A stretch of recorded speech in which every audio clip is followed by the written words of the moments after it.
જામનગરમાં રોગચાળાની શક્યતાઓને ધ્યાનમાં રાખીને મહાનગરપાલિકાના ફૂડ વિભાગે શહેરમાં સઘન ચેકિંગ હાથ ધર્યું। આ કામગીરી અંતર્ગત ખાસ કરીને મિનરલ વોટર અને બરફના ઉત્પાદકો તથા વિક્રેતાઓને ત્યાં તપાસ કરવામાં આવી। તપાસ દરમિયાન સેક્શન રોડ પર આવેલી અશોક આઈસ ફેક્ટરી અને ભૂલચંદ એન્ડ કંપનીના પાણીના નમૂનામાં જોખમી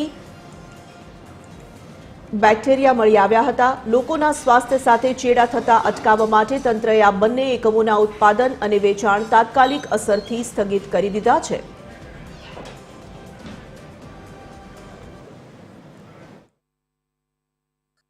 શહેરના રોગચાળા સંભવિત વિસ્તારોમાં ફૂડ વિભાગ દ્વારા પાણીના વિક્રેતાઓ અને આઈસ ફેક્ટરીમાંથી પાણીના સેમ્પલ કલેક્ટ કરીને જામનગર મહાનગરપાલિકાની લેબોરેટરીમાં મોકલવામાં આવેલ।